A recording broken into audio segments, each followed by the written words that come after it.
آج جس کی زمین پہ میرا بس چلا قبضہ کر لیا اور میں کہوں کہ جناب میرے سجدے میرا رکوع نہیں، کہا پہلے رحماء بینہم، یہ سمجھنے کی بات ہے۔ اللہ نے قرآن میں صحابہ اور اہل بیت کی جو صفت بیان کی وہ حقوق العباد کے حوالے سے پہلے بیان کی کہ آپس میں رحم دل ہیں، آپس میں رحم کرنے والے ہیں، ایک دوسرے کا احترام کرنے والے ہیں، ایک دوسرے سے محبت کرنے والے ہیں، ایک دوسرے سے پیار کرنے والے ہیں، ایک دوسرے کو عزت دینے والے ہیں، ایک دوسرے کا حق غصب کرنے والے نہیں ہیں۔ تراہم رکعا سجدا یبتغون فضلا، تو ان کو دیکھے گا رکوع کرتے ہوئے، سجدے کرتے ہوئے، اور اللہ کا کس لیے کہ اللہ کا فضل ڈھونڈے، کہ اللہ کا فضل ہو، فضلا من اللہ ورضوانا، اور اللہ کی رضا مل جائے۔ مقصود کیا ہے؟ کہ اللہ راضی ہو جائے، میری قربانی کا، میری عبادت کا، میرا انسانوں کے ساتھ معاملات کا مقصود کیا ہے؟ کہ اللہ راضی ہو جائے۔ ان صلاتی ونسکی ومحیای ومماتی للہ رب العالمین لا شریک لہ، میرا جینا، میرا مرنا، میرا اٹھنا، میرا بیٹھنا، میرا چلنا، میرا پھرنا، میری تجارت، میری عبادت اللہ کی رضا کے لیے ہے۔ اور اللہ کی رضا کیسے ملے گی؟ قل ان کنتم تحبون اللہ فاتبعونی یحببکم اللہ۔ اللہ قرآن میں اعلان فرما رہے ہیں کہ میرے پیارے محبوب آپ ان کو بتا دیں اپنی امت کو،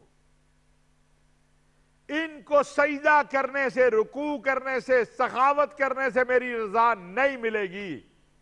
میری رضا اگر ملے گی تو اللہ کی رضا کیسے ملے گی؟ رسول اللہ صلی اللہ علیہ وسلم کی اتباع کرنے سے۔ صحابہ کرام رضوان اللہ علیہم اجمعین نے رسول اللہ صلی اللہ علیہ وسلم کی اپنی عملی زندگی میں اتباع کی، اس لیے قرآن میں اللہ تبارک و تعالی ان کی صفات بیان کر رہا ہے اور اعلان کر رہا ہے کہ اللہ بھی ان سے راضی اور وہ بھی اللہ سے راضی۔ سیدنا عثمان غنی رضی اللہ تعالیٰ عنہ مدینہ منورہ میں غزائی طور پر تھوڑا قحط کا معاملہ آیا تو ایک بہت بڑا تجارتی قافلہ آ رہا تھا۔ اب مدینہ کے بڑے بڑے تاجر جو ہیں وہ اس قافلے کی قیمت لگا رہے تھے، اور اس قافلے کے یعنی اس اناج کے مالک جو تھے وہ حضرت عثمان غنی رضی اللہ تعالیٰ عنہ تھے۔ بڑے بڑے تجار آ رہے تھے، 1 روپے کی چیز 10 روپے کی خریدنے کو تیار تھے۔ آج میرے تاجر کو جب وہ کہتا ہے میں مسلمان ہوں، میں تاجر ہوں، تو اسے یہ اس کے لیے راستہ ہے، یہ راستہ اسے اپنانا ہے۔ اب یہاں فائدہ 1 روپے کی چیز 40 تک چلی گئی، اور پورے مدینہ منورہ کے تاجر جو ہیں وہ آ گئے، اور جو بھی تاجر آتا اسے ایک ہی جواب دیا جاتا کہ اس سے زیادہ مجھے دینے والا ہے۔ حضرت عثمان فرماتے اس سے زیادہ مجھے دینے والا ہے۔ تو اب یہ پریشانی آنا شروع ہو گئی۔ تاجر پوچھتے کہ کون ہے زیادہ دینے والا، پھر تاجروں نے آپس میں میٹنگ کی، جیسے آج کل ہمارے ہاں چیمبر آف کامرس یا انجمن تاجران یا تاجروں کی تنظیمیں ہوتی ہیں، جو اس وقت کی چیمبر آف کامرس ہوگا مدینہ منورہ کا، تاجروں کے جو یونین ہوگی، انہوں نے میٹنگ کی کہ بھئی کون ہے جو عثمان کو بہت زیادہ دے رہا ہے۔ اب سارے اکٹھے ہو کر بھی آ گئے سیدنا عثمان غنی رضی اللہ تعالیٰ عنہ کے پاس کہ عثمان یہ 1 روپے کی چیز ہے، 50 میں ہمیں دے دو۔ ہمارے ہاں تو اللہ تعالیٰ رحم فرما دے، عید آ جائے تب بھی ہم چیزیں مہنگی کر دیتے ہیں، رمضان آئے تب بھی مہنگی کر دیتے ہیں۔ یہاں دیکھو یہ ہے مسلمان تاجر، یہ ہے نمونہ ہمارے لیے۔ اللہ کے نبی صلی اللہ علیہ وسلم نے فرمایا اصحابی کالنجوم بیئیہم اقتدیتم اہتدیتم، میرے صحابہ ستاروں کے مانند ہیں، جس کو بھی پکڑو گے ہدایت پاؤ گے۔ اس لیے کہ صحابہ نے اپنی زندگی کو اللہ اور اللہ کے رسول کے احکامات کے تابع بنا لیا، اپنی زندگیوں کو سیرت مصطفیٰ صلی اللہ علیہ وسلم کے تابع بنا لیا، اپنی مرضی چھوڑ کے اللہ کے نبی صلی اللہ علیہ وسلم کے حکم پہ عمل کیا۔ نفع نظر آتا تھا سود میں، حالانکہ خسارہ ہی خسارہ ہے۔ یمحق اللہ الربا ویربی الصدقات، سود تو مال کو کم کرتا ہی ہے، نظر نہ آئے لیکن ایک دم جھٹکا لگتا ہے، سارا کچھ چلا جاتا ہے۔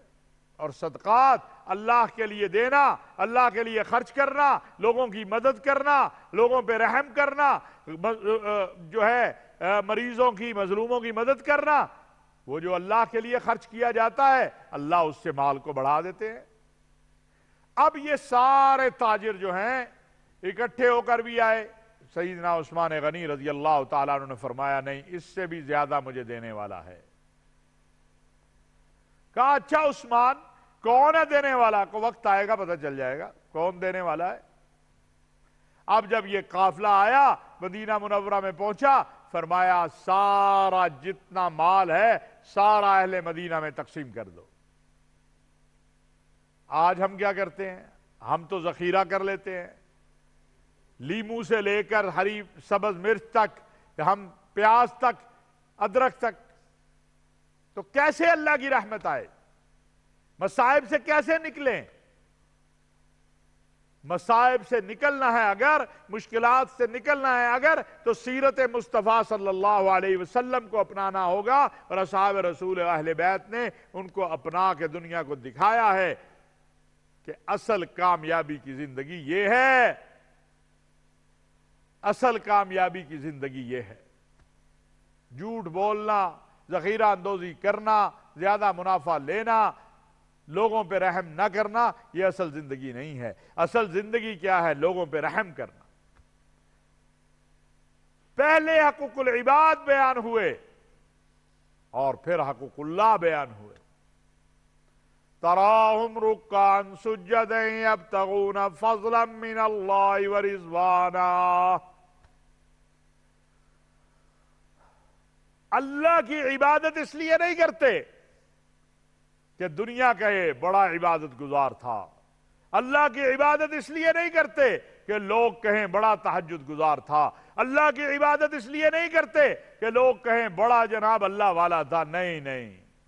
قربانی اس لیے نہیں کرنی کہ لوگ کہیں بڑا قربانی کرنے والا ہے، غریبوں کی مدد اس لیے نہیں کرنی کہ لوگ کہیں بڑا غریبوں کی مدد کرنے والا ہے، نہیں، اس لیے کرنی ہے فضلا من اللہ ورضوانا،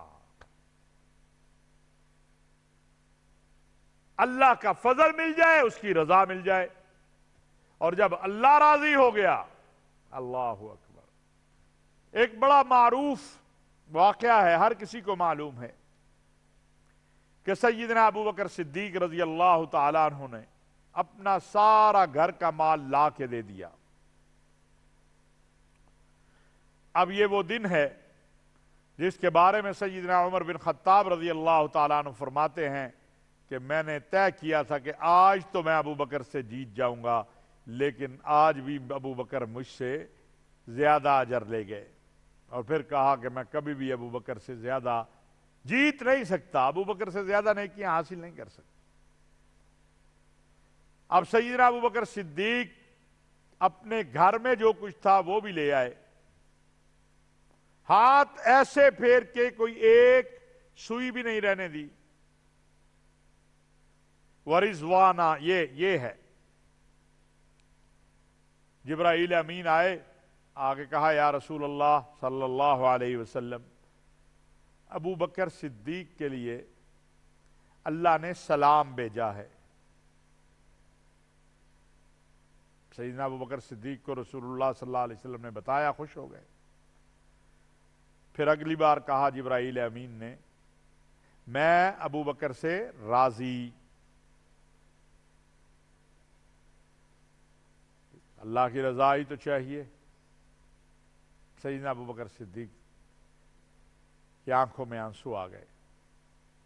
جبرائیل امین نے کہا نہیں، ابھی بھی بس نہیں ہے، اگلا بھی پیغام ہے کہ اللہ نے پوچھا ہے کہ کیا ابو بکر بھی مجھ سے راضی ہے۔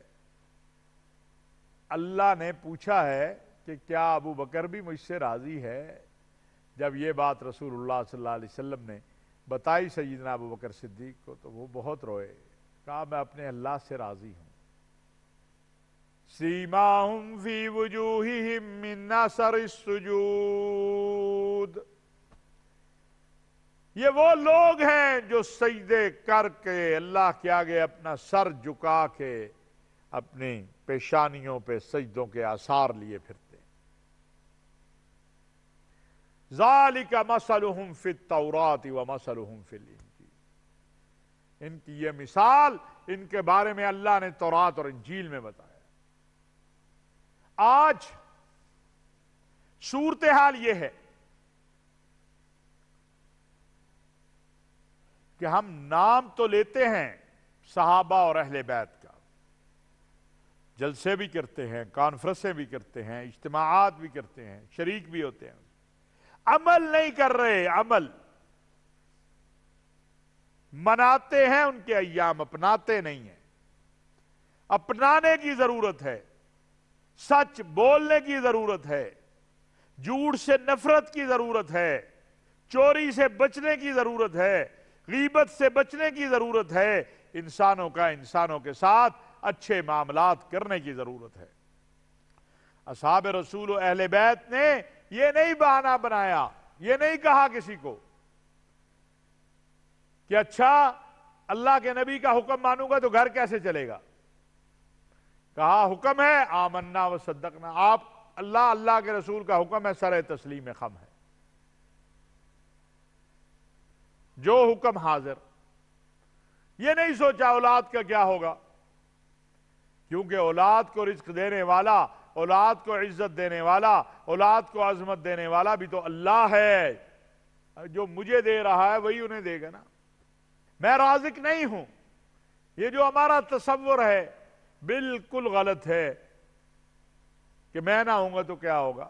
کائنات عالم میں بڑی بڑی ہستیاں چلی جاتی ہیں، یہ کائنات چل رہی ہے، چلتی رہے گی۔ جس کا رزق اللہ نے متعین جہاں کیا ہے وہاں سے اسے آ کے ملے گا انشاءاللہ، اور ملے گا، لازمی ملے گا۔ اصل بات یقین کی ہے، کیونکہ رزق دینے والا اللہ ہے۔ صحابہ نے اپنی زندگی کو رسول اللہ صلی اللہ علیہ وسلم کے بتلائے ہوئے احکام کے مطابق بنایا۔ وہ دنیا کی بہترین کامیاب جماعت ہے، ان جیسی نہ ہے، انبیاء کے بعد نہ کوئی ہوگا۔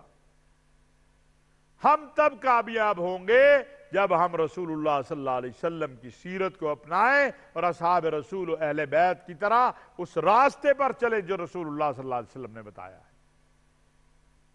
آج تھوڑا سا اختیار ہو ہم کیا کچھ کر دیتے ہیں، اور یہاں پر سیدنا عثمان غنی رضی اللہ تعالیٰ عنہ کے گھر کا محاصرہ ہو رہا ہے۔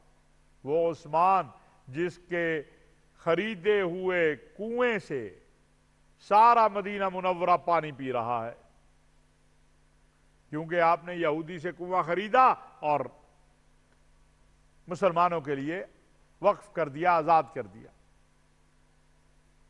وہ عثمان جس کی سخاوت کی مثالیں تاریخ کے اوراق میں رقم ہیں، اور وہ عثمان جو صاحب الحیا ہے، ذی النورین ہے، اب آپ کے گھر کا محاصرہ کر لیا جاتا ہے۔